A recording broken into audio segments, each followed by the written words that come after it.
नमस्कार, मैं डॉक्टर शिशिर उपाध्याय। सवाल तो पूछेंगे, मैं आज एक सवाल साधना लेके आ रहा है। क्यों राजनीति में गंदापन आ गया है? क्या कारण है? चरित्र हनन सबसे सरल साधन बन गया है क्या राजनीतिक दलों में जिस तरीके की होड़ लगी हुई है उसमें इस तरीके के आरोप में कितनी सच्चाई होती है? आपने पिछले दिनों जब कांग्रेस की सरकार थी एक हनी कांड सुना था, जिस समय कहा गया था कि बहुत सारे राजनीतिक दल के लोग उसमें शामिल हैं। इसके पहले भी बहुत सारे ऐसे मामले उठते रहे। भारतीय जनता पार्टी हो, कांग्रेस हो, सपा हो, बासपा हो, राजनीतिक दलों का कहाँ कमी रह जाती है? कहाँ ऐसे जब आरोप लगते हैं तो उसमें कितनी सच्चाई होती है? क्या ये किसी षड्यंत्र का हिस्सा होते हैं या वास्तविक रूप से महिलाओं का उपयोग किया जाता है, बच्चियों का उपयोग किया जाता है? राजनीतिक दल, हर राजनीतिक दल में ऐसे युवा बच्चे बच्चियां जो आगे आते हैं और वो अपनी जो आगे बढ़ने की जो उनकी क्षमताएं हैं उसमें क्यों ऐसी परिस्थिति बनती है कि उनका शोषण होने लगता है? हम इसी मुद्दे पर बात करेंगे और बात करने के पीछे हमारा प्रयास सिर्फ ये है कि ऐसे चेहरों को उजागर करना है कि क्या ये वास्तविक रूप से किसी का चरित्र हनन करना चाहते हैं या सच्चाई में उनके साथ गलत होता है। जो अभी पिछले दिनों जिस तरीके की घटनाएं आ रही हैं, मध्य प्रदेश की महिला आयोग की अध्यक्ष ने जो एक ट्वीट किया और ट्वीट करके उन्होंने एक वीडियो डाउनलोड किया और उसके बाद जो हलचल मची है, लेकिन कितनी सच्चाई है? कमलनाथ जी की सरकार में जब हनी कांड हुआ था तो उनके मुख्यमंत्री कमलनाथ जी ने कहा था इसको हम सार्वजनिक नहीं करेंगे, प्रदेश की बदनामी होती है। मैडम, उस समय आप महिला के रूप में थी और आपने क्यों मांग नहीं करी थी कि ऐसे मामलों को उजागर करना चाहिए, ऐसे चेहरों को सामने लाना चाहिए? हम इसी पर चर्चा करेंगे। हमारे साथ इस चर्चा में भाग लेने के लिए वरिष्ठ पत्रकार, समीक्षक, समालोचक और राजनीतिक विश्लेषक के रूप में विजया पाठक मैम हैं, हम उनका स्वागत करते हैं।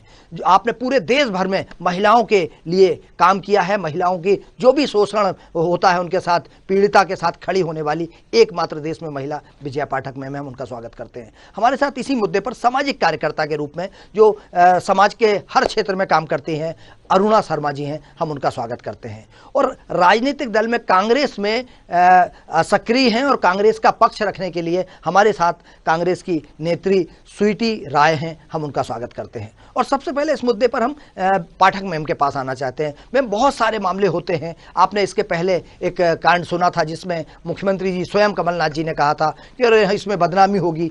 क्या ऐसा लगता है कि राजनीतिक दल, हर राजनीतिक दल एक दूसरे की छुपाने में लगे रहते हैं और कहीं ना कहीं ऐसे मामलों में उपयोग किया जाता है?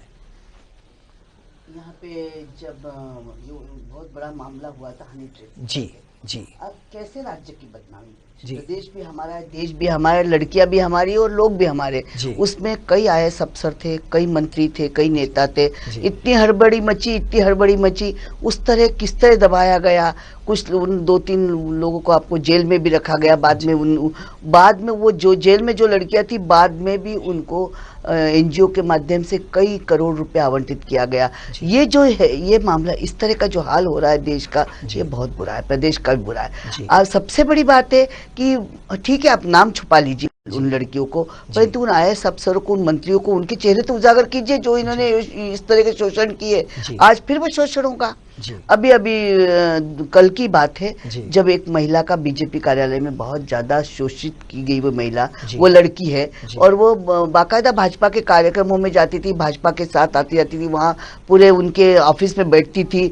मुख्यमंत्री जी के घर पे भी मैंने उसको 1-2 बार देखा है, कई मंत्रियों के यहाँ देखा, नरोत्तम मिश्रा के यहाँ भी उसको देखा है। मुझे तकलीफ तब हुई, वो वाचनालय में बैठती थी।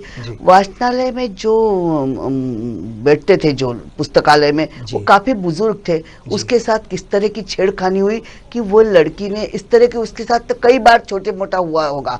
वो कई दिनों से उसके छेड़खानी कर रहे थे। उसका एक प्रकार से शोषण ही कह सकते हैं, उसको यौन शोषण ही है। जरूरी नहीं होता कि बलात्कारी शोषण होता है, मानसिक तौर से शोषण करना ये भी एक बहुत बड़ा यौन शोषण है।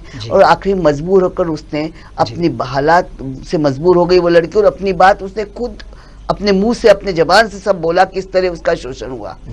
तो मुझे दुख इस बात का है कि उसके मामले में अभी तक कोई संज्ञान नहीं लिया गया, कोई बात नहीं की गई। मुझे आश्चर्य अच्छा लगा जब साधना न्यूज वाले इस मामले को उठाने की कोशिश की गई। जी मैम, चूंकि बहुत सारे मामलों में आप संघर्ष करते हैं, बहुत सारे लोगों को न्याय दिलाने के लिए रात दिन आप प्रयास करती हैं, तो क्या आपको ऐसा लगता है कि इन परिस्थितियों के बाद भी चूंकि मौन रहना अभी कांग्रेस प्रहार कर रही है, भारतीय जनता पार्टी मौन है। उस समय जब भारतीय जनता पार्टी के जब कांग्रेस का कार्यकाल था और कहा जाता था कि उसमें बहुत सारे लोग भारतीय जनता पार्टी के लोग इस्तेमाल हैं, उसमें कांग्रेस मौन हो गई थी, नहीं बदनामी होगी। तो ये सब एक थाली के नजर आते हैं, एक दूसरे को संरक्षण देते हैं और सिर्फ महिलाओं का उपयोग करते हैं।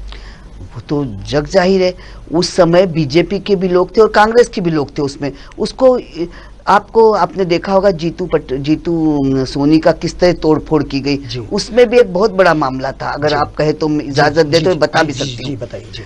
उसमें अहमद पटेल जी की सीडी उनके पास थी जी, वो सीढ़ी न दिखा दे इसलिए उसको लेकर उनको दबाव डाला गया। मुख्यमंत्री कमलनाथ जी को उनको पूरा तहस नहस कर दिया।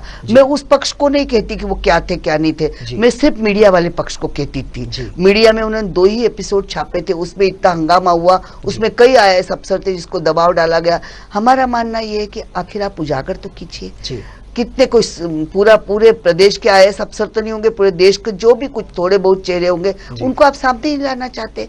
जो मंत्री जो नेता जिन्होंने यौन शोषण किया उसको सामने नहीं लाना चाहते। अभी भी इस लड़की चिल्ला चिल्ला कर कह रही थी, पर मुझे लगता नहीं कांग्रेस वालों ने बहुत जोरदार ढंग से इसको आवाज उठाई होगी इस लड़के के पक्ष में, लड़की के पक्ष में, या किसी चैनलों ने इसमें लड़ा होगा जी। और भाजपा कार्यालय में से ऐसा कोई बयान नहीं आया, कोई कहीं कुछ नहीं आया, सब मामला शांत हो गया है। तो ये बड़ी दुखदायी स्थिति है। इधर तो शिवराज जी कहते कि मेरी भांजियों को कुछ नहीं होगा, परंतु दुख इस बात का कि मध्य प्रदेश का नंबर यौन शोषण पर पहले नंबर पे, पहले या दूसरे नंबर पे। आप देखते होंगे अभी पिछले महीने एक लड़की के साथ किस तरह का अत्याचार, मतलब बलात्कार नहीं हुआ बस। तो ये बड़े दुख के साथ कहते हैं कि मंत्री ने कहा कि अरे बलात्कारी होना सब कुछ होता है क्या? बलात्कार के धाराएं और वो धाराओं में कोई अंतर नहीं है। किसी के साथ छेड़खा, और जिसने की थी उसको पकड़ा ही नहीं, वो कह रही इसने मेरे साथ किया ही नहीं, उसको पकड़ लिया। ये क्या है आखिर में, इसमें क्या है? मुझे ऐसा लगता है कि जनता ने आवाज उठानी चाहिए और हमेशा विपक्ष को आवाज उठानी चाहिए, परंतु विपक्ष क्यों मौन रहता है ये मुझे समझ में नहीं आता। हो सकता है कभी इनकी सरकार आए तो ये मौन हो जाएंगे। ये मिले जुले कार्यक्रम है और इसमें लड़कियां महिलाओं के साथ जो कुछ होता है निश्चित तौर पे शोषण ये बिल्कुल सोची समझी साजिश के तहत होता है। उनको डर नहीं है, खौफ नहीं है, उनको मालूम है हमारा कुछ नहीं बिगड़ेगा। जी चलिए, मैं अरुणा जी के पास आना चाहता हूँ। अरुणा जी, ऐसे राजनीतिक मामले बहुत सारे आते हैं और उसमें कहते हैं कि महिला को सीढ़ी बना के उपयोग किया जाता है, और जब राजनीतिक दल के लोगों की बात आती है, सामान्य श्रेणी में ये अपराध को कहीं ना कहीं हाईलाइट करने से बचते हैं, और इस तरीके के मामले में अगर हो तो आज देश की जनता, प्रदेश की जनता उन ऐसे लोगों को जिन्होंने ऐसी महिलाओं के NGO को बहुत पैसा दिया, जो कहते थे कि ब्लैकमेल करती हैं, सरकार का करोड़ों अरबों रुपए, जैसा विजय मैम ने बताया कि उसके माध्यम से बढ़ता था, लेकिन ऐसे चेहरे कभी आगे नहीं आते। तो आपको लगता है कि महिलाओं का दुरुपयोग किया जाता है ज्यादा? जी, जैसे कि अभी मैडम ने भी कहा कि राजनीतिक दलों में जनरली ऐसा होता है कि जैसे अब ये बीजेपी कार्यालय की घटना है, तो उसको जहाँ तक, क्योंकि हर डिपार्टमेंट में एक HR डिपार्टमेंट होता है कि जहाँ पर इंटरनल तरीके से उन मुद्दों को सॉल्व किया जाता है, और यदि कोई भी महिला वहाँ जब अंदरूनी तौर पर जब उसकी आवाज को नहीं सुना गया होगा, उसको सॉल्व नहीं किया गया होगा, उसकी आवाज को दबाने का प्रयास किया गया होगा, तब जाके उसने तब उसे इतना पब्लिकली रिवील करना पड़ा उसे। तो ये चीजें राजनीतिक दलों में ये कि भाई बदनामी होगी तो इस तरीके से उसको उसी स्तर पे दबाने की कोशिश की जा रही होगी, तब जाके उस महिला ने आगे आके आवाज उठाई। और क्योंकि कहीं ना कहीं महिला भी इस चीज को डरती है लेकर कि भाई हमारी भी बदनामी होगी, यदि हम सामने आते तो इतने सारे लोगों के बीच में हमारा चेहरा सबके सामने आएगा, तो वो भी कहीं ना कहीं डरती है। जैसे आपने सुना होगा कि मीटू के माध्यम से भी, जब मीटू का ये मूवमेंट चला, उसके माध्यम से भी बहुत महिलाओं ने अपनी समस्याएं खुलकर उजागर की लोगों के सामने कि हाँ, हमारे साथ भी ऐसा शायद ही है कि कोई महिला ऐसा हो कि जिसके साथ कहीं ना कहीं किसी न किसी रूप से उसके साथ छेड़छाड़ ना की गई हो, वो किसी भी रूप में हो सकती। तो ये चीज़ मीटू एक बहुत बड़ा प्लेटफॉर्म मिला और कि मतलब महिलाओं को अपना निष्पक्ष होके और अपनी बात कहने का। तो मेरा मतलब मेरा कहना ये है कि भाई जितने भी राजनीतिक दल होते हैं उनकी वो छवि ना बिगड़े, उसके कारण भी कई बार वो लोग उस चीज़ को वहीं इंटरनल दबाने का प्रयास करते हैं। इसमें आपको क्या लगता है कि कई बार, मैं मतलब आरोप नहीं लगा रहा हूँ, कई बार महिलाओं का उपयोग किया जाता है किसी को फंसाने में। क्या ये भाजपा को बदनाम करने के लिए या भारतीय जनता पार्टी कार्यालय को बदनाम करने के लिए कुछ लोगों की साजिश भी हो सकती है क्या? नहीं, आपका कहना सही है, कई बार ऐसा होता भी है। तो इसके लिए तो मेरा मानना ये है कि उसके सही तरीके से जांच एजेंसियों द्वारा जांच की जानी चाहिए कि फिर वो भी यदि ऐसा भी है तो वो भी एक ना एक दिन झूठ का भी कहते हैं ना कि झूठ ज्यादा दिन तक नहीं छिपा रह सकता। तो यदि ऐसे भी बात है तो वो भी खुलकर सामने आएगी, क्योंकि हमेशा ये पुरुष प्रधान संस्कृति है। जब भी देखो कई बार होता ये है कि महिलाओं को हमेशा महिलाओं को ही दोषी बना दिया जाता है कि ऐसा नहीं है, और ये भाई यदि कहीं पर वो कुछ उसके साथ रेप हुआ तो भी कह दिया जाता है कि उसके कपड़े खराब थे इसलिए उसके साथ ऐसा हुआ, तो ऐसा कह दिया जाता है। अब कई बार जब राजनीतिक दल की बात आती है तो वो ये कहने लग जाते हैं कि भाई हमारी छवि खराब करने के लिए ऐसा कह दिया गया। तो इसके लिए तो फिर प्रॉपर तरीके से और सही तरीके से जांच के बाद ही वो चीज सामने कम से कम जांच होना चाहिए ऐसे मुद्दों पर, और जांच होके दूध का दूध पानी का पानी हो।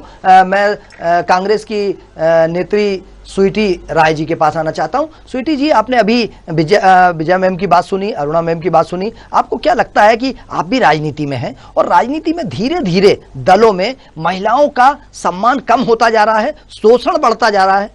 जब बीजेपी कार्यालय में ही ये चीजें हो रही हैं, कार्यालय कार्यकर्ता को ही नहीं छोड़ रहे हैं। मामा बोलते हैं कि बेटी बचाओ बेटी बचाओ, ये क्या हो रहा है? कह रहे हैं माँ है, बहन है, मतलब दुनिया भर का बोलते हैं। ये क्या चीज कर रहे हैं? जब अपनी देश की कार्यालय में ही आप ऐसा काम कर रहे हैं तो फिर बाकी जनता का क्या हाल होगा?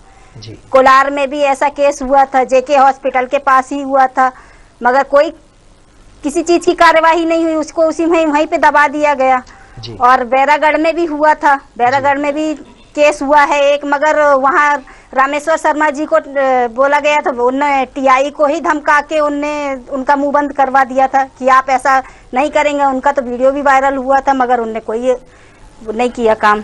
जी, तो आपको क्या लगता है कि ऐसे मामलों में तत्काल कार्रवाई करना चाहिए, तत्काल कड़े से कड़ी कार्रवाई करने के लिए सरकार को आगे आना चाहिए? बिल्कुल आना चाहिए। हम तो कह रहे हैं मामा को तो इस्तीफा ही देना चाहिए, क्योंकि जब आप बोल रहे हैं महिलाओं की रक्षा करना है, किस चीज की रक्षा कर रहे हैं आप? तो माँ बेटी बहन सबको ही उछाल दे रहे हैं, आप किस चीज में? आपको तो इस्तीफा ही देना चाहिए। जी, लेकिन आपको लगता है कि बहुत सारे मामले गलत भी होते हैं, जांच में पाए जाते हैं कि वो किसी ने किसी को पैसे देके और जानबूझ के ऐसा करने के लिए प्रोत्साहित किया, ऐसे षड्यंत्र भी होते हैं राजनीतिक दलों में? होते हैं, मगर ऐसा नहीं होना चाहिए। जी, ऐसा नहीं होना चाहिए, लेकिन ऐसा हो रहा है, उसके लिए जिम्मेदार कौन है? सरकार है, गवर्नमेंट। जी, क्या मामा को ही बोल रहे हैं कि मामा ही करवा रहे हैं, क्योंकि आपके ही बीजेपी कार्यालय में ही हो रहा है। ऐसा क्यों हो रहा है? और आपकी ही कार्यकर्ता है, वो बीजेपी कार्यकर्ता ही है, और उनके साथ ही आप कर रहे हैं। जी, ऐसा कांग्रेस की सरकार थी। आप इस मुद्दे पे कितना सहमत हैं कि जब हनी ट्रैप का मामला आता है उस समय कमलनाथ कह देते हैं कि महिला का मुद्दा है, जबकि उसमें ऐसे चेहरे उजागर करना था जिन्होंने महिलाओं का इस्तेमाल करके पूरे प्रदेश की जनता की खून पसीने की कमाई को खा लिया था। ऐसे मामले में कमलनाथ जी का ये कहना कि ये बदनामी हो जाएगी और उसको उजागर नहीं किया, दबा के बैठ गए, आपको लगता है वो गलत है? बिल्कुल नहीं, गलत है ही नहीं है। जी जी, क्या करना चाहिए था उनको?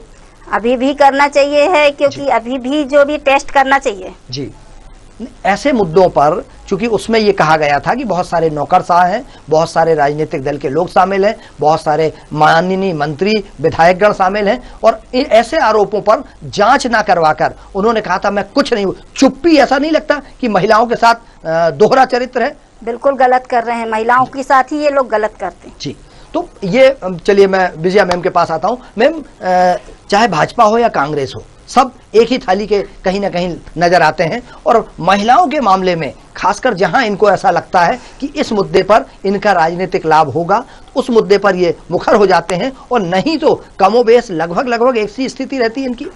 सबसे ज्यादा स्वस्थ प्रजातंत्र के लिए विपक्ष को हमेशा आवाज उठाने की जरूरत पड़ती, चाहे महिला हो चाहे किसान हो, सब मामलों पे ये यौन शोषण का मामला भी ये भी समाज से जुड़ा हुआ।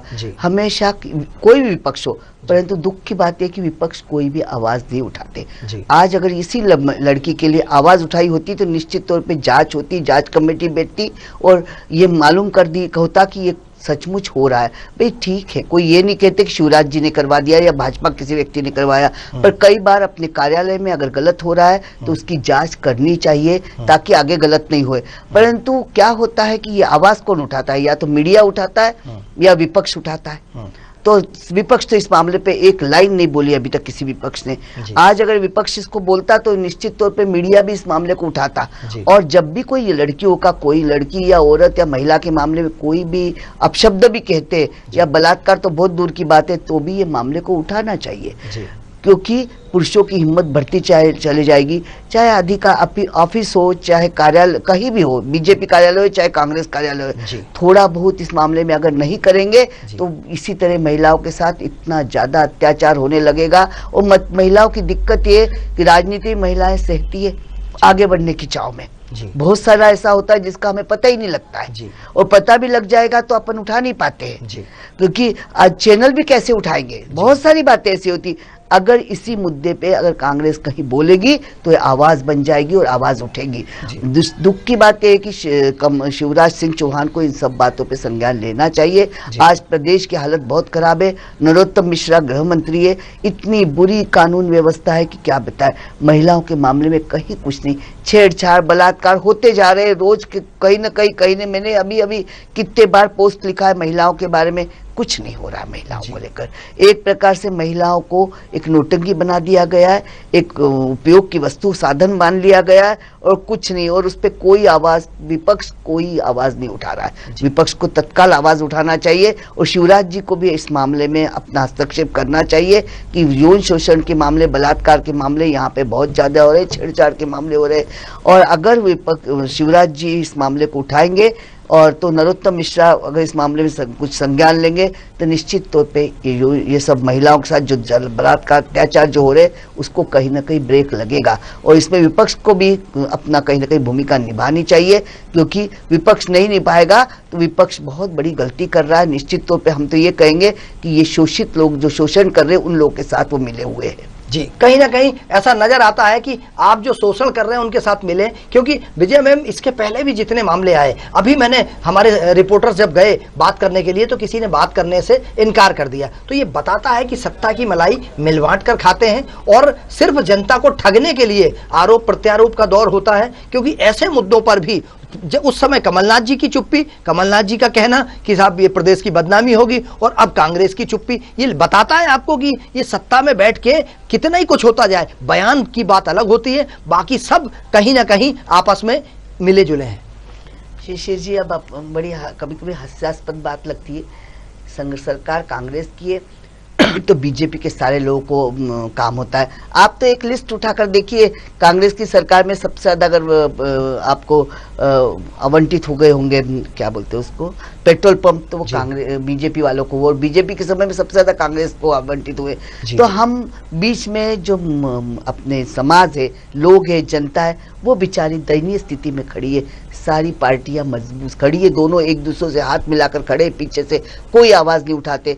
प्रजातंत्र को सबसे ज्यादा खतरा इन्हीं सब बातों में। प्रजातंत्र में सिर्फ विपक्ष एक ऐसा होता है जो आवाज उठाता है, और दुख की बात है कि विपक्ष पीछे से हाथ मिलाए बैठा है। उनको मालूम है आज इनकी लड़की खड़ी हुई, कल हमारे यहाँ औरत को उठाएंगे, क्योंकि आपको कहीं ना कहीं डर है कि हमारे यहाँ भी ये होता रहता है। यही तो है, आप आवाज नहीं उठाते। उस कल वो महिला के मामले में किसी ने आवाज नहीं उठाई। सच झूठ का पता तो बाद में पार्टी लगाएगी, परंतु आपको आवाज उठाना तो आपका दायित्व है ना।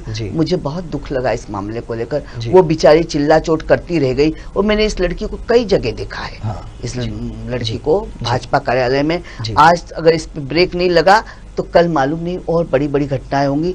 इस निश्चित तौर पे दोनों पार्टियों में महिलाएं सुरक्षित नहीं रहेगी, लड़कियां सुरक्षित नहीं रहेगी अगर आज इस मामले पे, ये महिलाओं के मामले पे कोई आवाज नहीं उठाई गई तो। इसका दायित्व कमलनाथ जी के ऊपर भी है, और इसका दायित्व शिवराज जी के ऊपर भी। जी बिल्कुल, प्रदेश की जनता, देश की जनता ये पूछना चाहती है कि क्यों चुप है कमलनाथ, क्यों चुप है कांग्रेस के बड़े दिग्गज नेता, कहां गई वो महिला नेत्रियां जो बात बात पर शिवराज सिंह चौहान जी को और गृह मंत्री जी को घेरते थे। अगर ऐसे मुद्दे उठते हैं, और जब कांग्रेस की सरकार थी तो भाजपा क्यों चुप रहा करती थी? उस समय भी अत्याचार होते थे, उस समय भी बलात्कार होते थे, महिलाओं का शोषण होता था, उन 15 महीनों में भी ऐसा हुआ है, लेकिन क्यों चुप होते हैं? ये जनता आपकी इस नौटंकी को समझ नहीं पाती है कि कारण क्या है, लेकिन पुरुष प्रधान समाज में पिसती महिला है। नारी के साथ जो हो रहा है, नारी के साथ जो कुछ किया जा रहा है, उसमें कहीं ना कहीं ये पुरुष प्रधान समाज मुंह पर पट्टी बांधे बैठा रहता है। और इसमें दोनों दल के नेता, भाजपा, सपा, कांग्रेस, बसपा, हर राजनीतिक दल के नेता, हर जनप्रतिनिधि, और मैं तो जिम्मेदार माननीय पत्रकार साथियों को भी मानता हूं, क्योंकि वो भी चुप है। उनसे भी जब पूछा जाता है तो उसमें विजया पाठक जैसी सामने आती हैं कि हम आएंगे, हम बात करेंगे इस मुद्दे पर। ये बहुत बड़ी बात है। मैं एक बार फिर अरुणा शर्मा जी के पास आता हूं। अरुणा जी, आपने मीटू की बात करी। मीटू में भी बहुत सारे लोग आए थे, और ऐसा राजनीतिक पार्टियों में भी ऐसा है, जैसा विजया मैम ने कहा, राजनीतिक दलों में भी ऐसी परिस्थिति बनी है कि सत्ता में बने रहने के लिए, ग्लैमर में आने के लिए, कल को पार्षद का चुनाव है, विधानसभा का चुनाव है, लोकसभा का चुनाव है, आयोग, निगम, मंडलों में आगे आने के लिए जानबूझकर महिलाएं बर्दाश्त करती रहती हैं, सहती रहती हैं शोषण। जी, ये तो आपका कहना बिल्कुल सही है शिशिर जी कि महिलाएं बहुत महिलाएं सिर्फ कई बार अपनी खुद की बदनामी या बहुत सी चीज़ों के कारण वो खुलकर सामने नहीं आ पाती हैं, जबकि सबके साथ कुछ ना कुछ परिस्थितियां ऐसी होती हैं कि उनके पर वो कहीं ना कहीं या तो उसके का आवाज़ नहीं उठा पाती हैं। पर मतलब, और विपक्ष की जहां तक मैडम ने बात किया कि विपक्ष को आवाज उठाना चाहिए, तो कई बार विपक्ष भी शायद ये सोचकर कि नहीं तो ये कहा जाएगा कि वो कांग्रेस वाले इसलिए जानबूझकर हम लोगों की पार्टी को बदनाम करने के लिए इस तरह की साजिश है। तो कहीं ना कहीं हमारे समाज के लोगों का भी ये दायित्व बनता है कि हम समाज के जो सामाजिक होते हुए हमारी भी ये दायित्व बनता है कि हम भी उसमें आवाज उठा सकते हैं। विपक्ष और ये उसकी जगह हमारा भी ये दायित्व है कि हम सब भी आगे आ सकते हैं, सभी महिलाएं आगे आ सकती हैं इस क्षेत्र में, और खुलकर उस चीज को, यदि बात की सच्चाई है तो वो उसकी सच्चाई का पता लगाया जाएगा, उसकी जांच पे बैठ जाएगी यदि सब लोग खुलकर सामने आएंगे। और मेरा मानना तो है कि महिलाओं के मुद्दे पे महिलाओं को बढ़ चढ़कर आगे आना चाहिए। जी, देश की आधी आबादी महिला है, माँ के रूप में, बहन के रूप में, पत्नी के रूप में, एक जो दादी नानी के रूप में, लेकिन लगातार अत्याचार होते रहते हैं और उस पर चुप्पी। पुरुष प्रधान समाज में आप पुरुषों से अपेक्षा नहीं कर सकते कि आपके साथ बहुत सारा न्याय करने के लिए या हर वक्त खड़े रहेंगे। अगर महिलाएं सामने आती हैं तो शायद ऐसे अपराध रुक सकते हैं। और ये हमारा सामाजिक ताना बाना, सदियों से अगर शोषण होता आ रहा है, अत्याचार होता आ रहा है, तो उसके लिए कहीं ना कहीं जिम्मेदार महिलाओं को भी आप मानती हैं अरुणा जी? जी, महिलाओं ने, जहाँ तक महिलाओं की बात है, ये तो शुरू से पुरुष प्रधान संस्कृति रही है, तो महिलाओं को आरोप लगा दिए जाते हैं। यदि उसके साथ कुछ घटना होती है तो पुरुष कह दिया जाता है, पुरुष कहता है कि वो रात को अकेली घूम रही थी, उसके कपड़े खराब थे। हमेशा कहीं ना कहीं उसी पर दोषारोपण कर दिया जाता है, जबकि बहुत सी चीजों को सरकार को भी अंकुश लगाना चाहिए। जैसे अब आप देखिए, शराब के कारण आप हर घर में और हर जगह आए दिन इतने केसेस बढ़ रहे हैं, पर केवल एक गुजरात है जहां पर अहमदाबाद, वहां पर जो शराब पूरे तरीके से बंद की गई है, और हमारे यहाँ पर उसको राजस्व की हानि होगी करके उसमें बिल्कुल किसी तरीके से, जबकि उसकी वजह से इतने आए दिन इतने केसेस बढ़ रहे हैं। अभी आपने सुना होगा कि उसने अपनी पत्नी का हाथ काट दिया, पैर काट दिया, तो औरत के साथ कितनी दुर्घटनाएं हो रही हैं। तो शराब भी इतना बड़ा कारण है कि जिसको शराबबंदी होनी चाहिए। नहीं तो इसके, और सरकार को इस बारे में सोचना, बहुत सख्ती से विचार करना चाहिए, क्योंकि आए दिन ये महिला के साथ शराब पीकर और कह ये दिया जाता है, जबकि ऐसा हम मानते हैं कि शराब के बाद भी पुरुष होश में पूरा रहता है और उसके मारपीट करता है, ये करता है, तो महिलाओं के साथ हर तरीके से उत्पीड़न होता है। तो फिर उसको शराबबंदी की तरफ भी तो सरकार का उतना ही ध्यान जाना चाहिए। जी, शराबबंदी बहुत जरूरी है, लेकिन कहीं ना कहीं सरकार के दावे वादे तो अलग होते हैं और शराबबंदी पर चर्चाएं तो बहुत होती हैं। अभी पूर्व मुख्यमंत्री उमा भारती जी आगे आई थी कि शराब को रोकना चाहिए, शराबबंदी करना चाहिए, लेकिन पता नहीं कहाँ क्या किस तरीके की चर्चा हुई और उसके बाद उस पर विराम लग गया। बिहार है या गुजरात है, ये देश के उदाहरण हैं, आगे बढ़ते प्रदेश हैं और वहाँ राजस्व की हानि नहीं होती है। मैं स्वीटी जी के पास आना चाहता हूँ। स्वीटी जी, क्या लगता है आपको कि महिलाओं में अत्याचार के मामले में सारे दल एक साथ रहते हैं, चाहे भाजपा हो, चाहे कांग्रेस हो, कांग्रेस की सरकार हो या दूसरी कोई भी सरकार हो? नहीं, भाजपा के उसमें तो कुछ ज्यादा ही हो रहा है। अभी उत्तराखंड के मुख्यमंत्री ने अभी क्या बोला कि लेडीजों, महिलाओं के वस्त्र के जो हैं, जीन्स को लेके बोल रहे हैं कि फटे जीन्स पहन रहे हैं। आप ट्रेन में सफर कर रहे हैं कि महिलाओं की जीन्स की वो देख रहे हैं कि कहाँ से किसका जीन्स फटा हुआ है, कितने की है, ये पूछ रहे हैं। हम कुछ भी पहने, महिलाएं कुछ भी पहने, आपको क्या करना है? महिलाओं के कपड़े देखने का हक किसी को नहीं है। आप नजरिया से देखेंगे तो माँ बहन की तरह देखेंगे, आपकी नजरिया गलत है तो आप बहुत गलत तरीके से देख रहे हैं। जी, इसके लिए कौन जिम्मेदार है मैम? इसके लिए तो सीधा सीधा पुरुष ही जिम्मेदार है, क्योंकि हर व्यक्ति का नजरिया देखने का, जैसे मैडम ने अभी कहा कि नजरिया, सही बात है, हर व्यक्ति का नजरिया अलग अलग होता है। यदि आपका नजरिया गलत है तो अब क्या, आज छोटे छोटे बच्चों के साथ रेप होते हैं। अब उसने क्या गंदे कपड़े पहने, उसने क्या फटा जींस पहना हो जिसके साथ हो रहे हैं, तो ये तो नजरिया गंदा है पुरुष का, तो इसलिए उसके साथ आए दिन छोटे छोटे 5-5, 6-6 महीने के बच्चियों के साथ रेप हो जाया करते हैं। जी, मैं आखिरी में विजया मैम के पास आना चाहता हूँ। विजया मैम, समाज का नजरिया और दृष्टिकोण के बाद जो हालात हैं उसमें आपको लगता है कि इसमें कुछ हद तक महिलाओं की भी जिम्मेदारी है? सबसे बड़ी जिम्मेदारी तो परिवार की होती है, संस्कारों की कमी। जी, आपके घर में अगर आप संस्कार देंगे, और ये संस्कार स्कूल में भी एक पीरियड संस्कार का होना चाहिए। संस्कार अगर इंसान को दिए जाते तो कभी गलत काम नहीं करता। जी, आपको याद होगा, चोर के भी बच्चे अगर स्कूल में पढ़ते हैं और वो अगर पेंसिल चुरा कर लाते हैं तो उनकी भी घर पे उसको मारा जाता है कि तुमने चोरी क्यों की। ऐसे ही आपके घर में आप एक प्रकार से अच्छे संस्कार दीजिए। लड़कियों के मामलों में, औरतों के मामले में पहले तो आपके घर से शुरू करिए। बहन के साथ कैसे अदब से खड़े होना, माँ के साथ, दादी के साथ। आपके बच्चों को संस्कार नहीं है। आप शराब की बात की थी, मैंने शराब पे बहुत कलारी हटाई। वहाँ पे महिलाओं का जितना शोषण होता है, आदमी घर आता है उसको मारता है, पीटता है, चुपचाप पति आने के पहले खाना बना के रखती है, उससे चेन छीन कर ले जाता है, उससे पैसे छीन कर ले जाता है। ये तो उत्पीड़न बाहर आता ही नहीं है। महिलाएं डरती नहीं है, पर बच्चों को लेकर कहाँ जाएगी? समाज भी ऐसा है, किसके यहाँ जाएगी? अच्छा, लोग कहते माँ बाप की भी तो हैसियत होना चाहिए रखने के लिए। दूसरी बात है कि अगर किसी लड़की के साथ कुछ होता है, पहले उसके माता पिता को आगे आके एक प्लेटफॉर्म है जिसमें आप प्रेस कॉन्फ्रेंस कर सकते हैं। 100 पत्रकार नहीं आएंगे तो 5 तो आएंगे। जब वो मामला सबके सामने आएगा, कई लोग जुड़ जाएंगे। निर्भया कांड में देखिएगा, निर्भया भी तो रात को 11 बजे ही आ रही थी ना। वो भी अपने बॉयफ्रेंड के साथ आ रही थी, परंतु जनमानस खड़ा हुआ, मीडिया खड़ा हुआ, तो निर्भया को लेकर निर्भया एक बड़ा कानून बन गया। निश्चित तौर पे आपके यहाँ पे सबसे पहले परिवार को जुड़ना चाहिए। निर्भया में उसकी माँ पिता ने साथ दिया था उसको।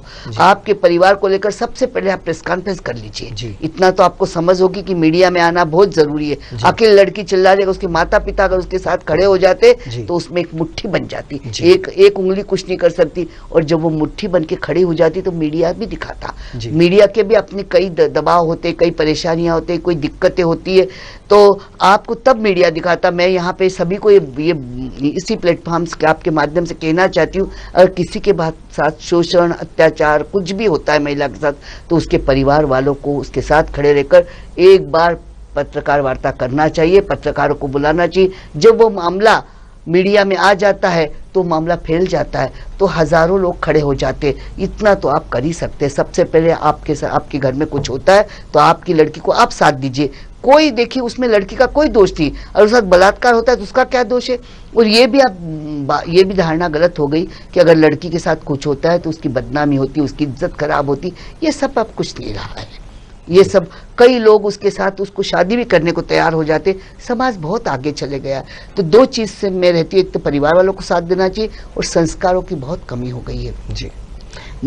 तो संस्कार के ऊपर सबसे पहले ध्यान देना चाहिए। बिल्कुल, बहुत बड़ी बात कही है आपने कि हम संस्कार घर से शुरू होते हैं, और यदि हम माँ बहन बेटी की इज्जत करना घर से सिखाएंगे, अपने बच्चों को सिखाएंगे, तो यही संस्कार आगे चल के वही बच्चा तो बाहर जाता है, वही तो स्कूल जाता है, वही ऑफिस जाता है, वही बाजार जाता है। अगर हमने संस्कार देना शुरू कर दिए तो किसी की बहन बेटी के साथ गलत नहीं हो पाएगा। और अपराध वो है जहां परिवार से हम गलत संस्कार दे के भेजते हैं। आज उनकी बेटी की बारी थी, कल आपकी बेटी की भी बारी आ सकती है। इसलिए सामाजिक जो ताना बाना है उसमें सबसे पहले संस्कार घर से शुरू होते हैं। राजनीतिक दल तो अपनी फायदे के लिए कुछ भी कर सकते हैं, कहीं भी उपयोग कर सकते हैं, लेकिन उपयोग आपको होना है कि नहीं ये आपको तय करना पड़ेगा। मुझे ऐसा लगता है कि राजनीतिक दल इस तरीके के जो प्रोपोगंडा करते हैं या इस तरीके के आरोप लगाते हैं, कई बार उपयोग किया जाता है। किसी भी दल के लिए उपयोग ना हो, किसी भी षड्यंत्र का हिस्सा ना बने, इसमें क्या सच्चाई है